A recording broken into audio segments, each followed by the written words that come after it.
Assalamualaikum warahmatullahi wabarakatuh.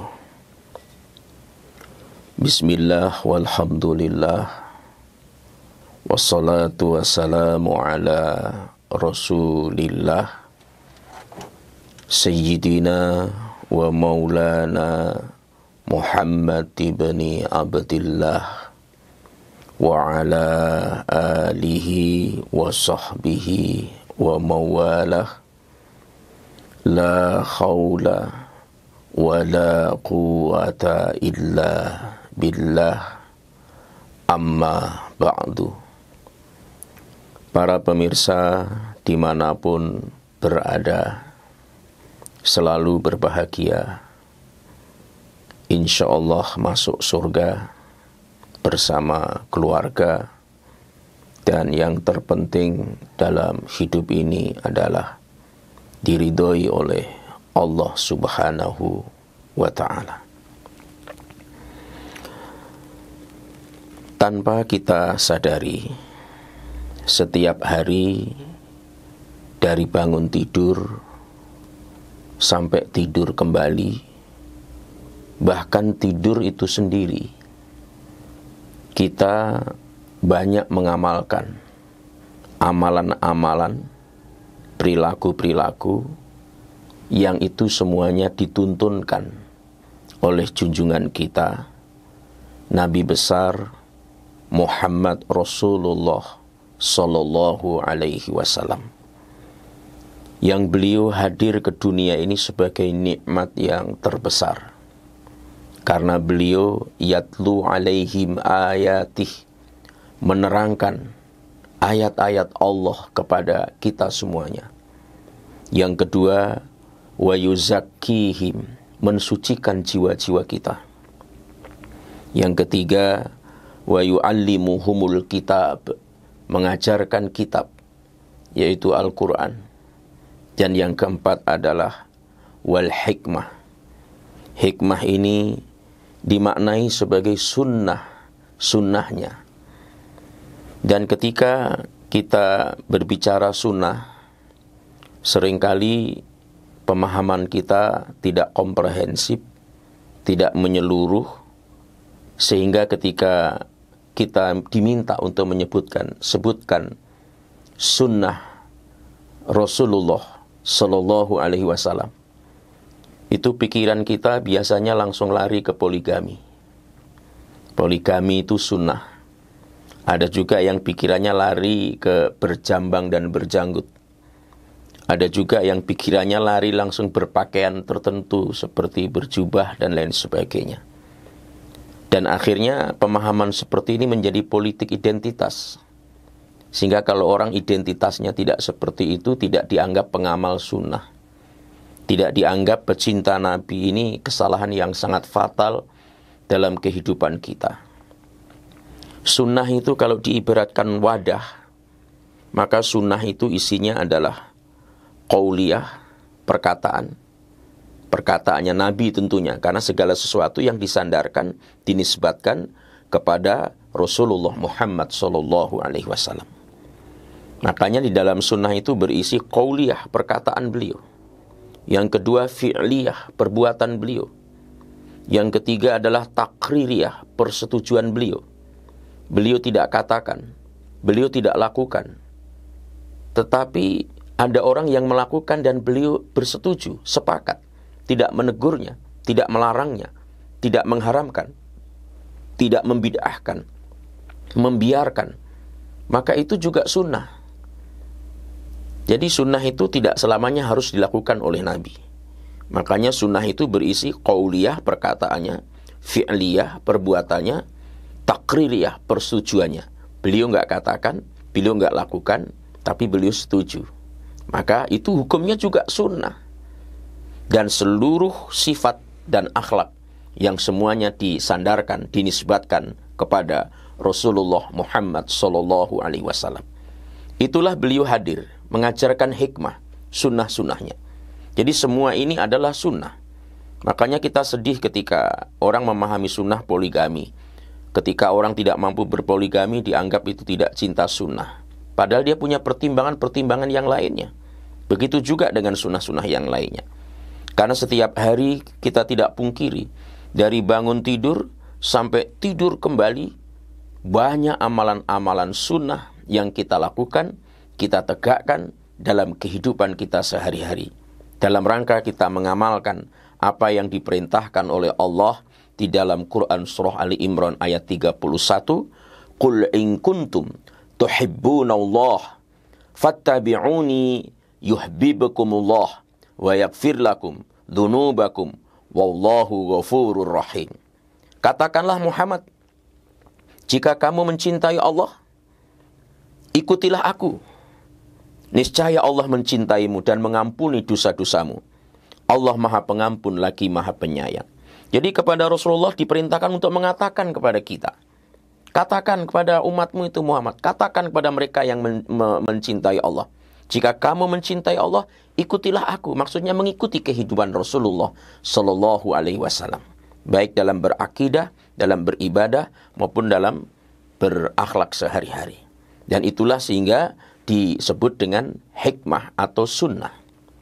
Nah, terlalu banyak sebenarnya amalan-amalan sunnah selain daripada yang disebutkan tadi. Meskipun kadang kalau kita diminta menyebutkan sunnah, memang kadang mengkristal pada poligami malam Jumat. Kadang-kadang beredar di WA kalau malam Jumat ada pameo, ada kelakar. Itu sebenarnya ledekan terhadap agama. Digambarkan, ingat ini malam Jumat, cepat pulang dan lain sebagainya. Seolah-olah itu adalah satu-satunya sunnah. Padahal 1001 macam sunnah dapat kita amalkan dalam sehari semalam 24 jam. Ketika kita bangun tidur saja, sunnah-sunnah bangun tidur itu sangat banyak. Dan itu kita mengamalkan sunnah. Dan itu menegakkan sunnah. Dan itu kita termasuk bagian daripada cara kita menjalani hidup sesuai dengan tuntunan mengikuti jejak langkah Rasulullah Muhammad Sallallahu Alaihi Wasallam. Kita ketahui bersama ketika Rasulullah itu bangun tidur, maka beliau mengusap bekas tidur yang terdapat di wajah. Itu sunnah. Jadi ketika kita bangun tidur, kita duduk sejenak sambil mengusap bekas tidur dari wajahnya. Itu sunnah. Berdasarkan hadis riwayat Muslim, fajalasa yamsahun nauma an wajhihi biyadih. Beliau duduk sambil mengusap bekas tidur dari wajahnya dengan tangannya. Itu sudah mengamalkan sunnah. Itu sudah mengikuti Nabi. Itu sudah ittiba kepada Nabi. Itu sudah meniru-niru Nabi dari bangun tidur. Terus apa lagi? Yang kedua, ketika kita bangun tidur, tentu kita membaca doa, Alhamdulillahilladzi ahyana ba'da ma amatana wa ilaihin nusyur. Itu juga sunnah. Kenapa itu sunnah? Karena dipraktekkan oleh Nabi. Karena diajarkan oleh Nabi. Berarti sudah 2 sunnah bangun tidur kita tegakkan. Kita amalkan. Kita sudah mengittiba kepada Rasulullah Muhammad Sallallahu Alaihi Wasallam. Termasuk sunnahnya hafal Quran. Itu sunnah karena beliau hafal Quran. Tapi umatnya yang tidak hafal Quran jangan dikeluarkan dari umat Rasulullah karena tidak mampu menghafal Quran. Jangan. Dia juga bagian daripada umat Rasulullah. Mungkin ada keterbatasan dan sebagainya. Setelah berikhtiar, mungkin makomnya dalam kehidupan tidak sama dengan kita atau dengan Rasulullah khususnya. Jadi begitu banyaknya sunnah yang bisa kita amalkan setiap saat. Ketika bangun tidur tadi kita baca, itu sudah sunnah yang kedua. Karena banyak orang ketika bangun tidur nggak baca doa juga, berarti tidak mengamalkan sunnah. Entah itu lalai, karena malas, atau tidak tahu. Maka kalau kita tidak tahu, kita harus amalkan mulai sekarang. Bahwa ketika bangun tidur, setelah sunnah yang pertama mengusap bekas tidur di wajah, lalu yang kedua membaca doa bangun tidur, lalu yang ketiga apa yang dilakukan? Yaitu mencuci kedua tangan. Jadi mencuci kedua tangan, bangun tidur itu sunnah. Bahkan itu terpisah dengan sunnah cuci tangan ketika berwudu. Sunnah yang berdiri sendiri.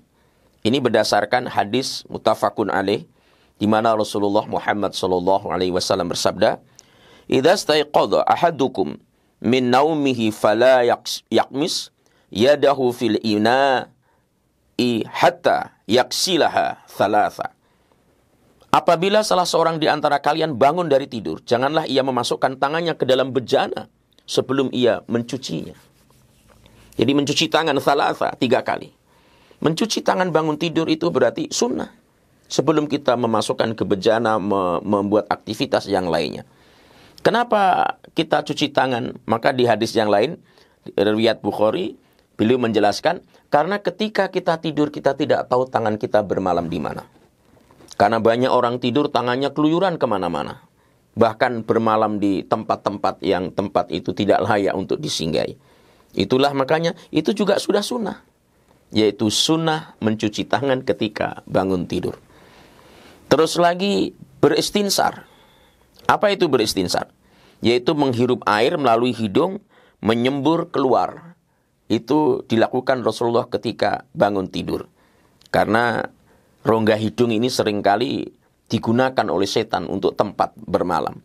Ini berdasarkan dari hadis Rasulullah sallallahu alaihi wasallam, "Idza staiqadha ahadukum min manamihi falyastanthir thalatha fa inna syaitana yabitu ala khabithubih." Apabila seseorang di antara kalian bangun dari tidur, maka beristinsarlah, menghirup air tadi ke hidung. Karena sesungguhnya setan bermalam di ujung rongga hidung kita. Jadi makanya beristinsar itu termasuk menegakkan sunnah. Itu sudah sunnah keberapa itu? Terus lagi bersiwak. Bersiwak atau gosok gigi. Ini sangat masyhur dan hadisnya sangat sahih. Karena Rasulullah sallallahu alaihi wasallam, "Idza staiqadha minal lail yashushu fahu bisiwak."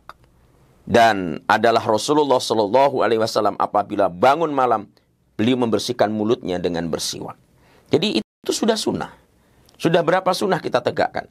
Belum lagi ketika kita ke toilet, masuk kamar mandi kita langkahkan kaki kiri, keluarnya kaki kanan, melepas bajunya kita dahulukan yang kiri, memakainya mendahulukan yang kanan.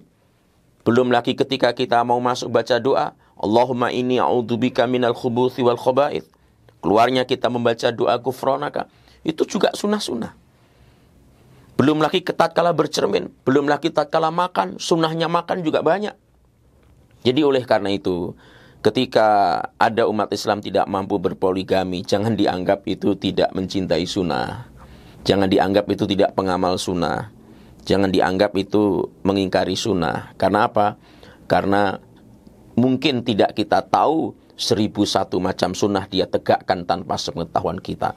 Sehingga tidak boleh berpoligami, bersimbol-simbol yang lainnya dijadikan politik identitas sehingga akhirnya kita mengelompok tersendiri dan itu akan mengganggu kebersamaan kita sebagai umat Islam yang harus kita jaga ukhuwah. Karena biar bagaimanapun kita ini umat muslim adalah diperintahkan menjaga ukhuwah atau bersaudara. Innamal mu'minuna ikhwah. Sesungguhnya sesama orang beriman itu adalah bersaudara. Mudah-mudahan kita umat Islam semakin bersatu, semakin seia sekata, semakin bersama. Mungkin dalam persoalan furu'iyah, dalam persoalan khilafiyah, kita berbeda, tapi itu tidak boleh menghalangi kita untuk kita bersatu, mengangkat beban dakwah, memikul beban dakwah ini bersama-sama. Karena kita sudah tahu bahwa berat sama dipikul, ringan sama dijinjing, berdiri sama tinggi, dan duduk sama rendah. Mudah-mudahan memberi manfaat. Mari kalau kita mencintai Allah, kita ikuti Rasulullah dalam kehidupan kita sehari-hari, sehingga kita adalah berada di jalan sebagaimana yang ditempuh oleh baginda Rasul Muhammad sallallahu alaihi wasallam. Terima kasih, mohon maaf. Wallahu waliyul muttaqin. Assalamualaikum warahmatullahi wabarakatuh.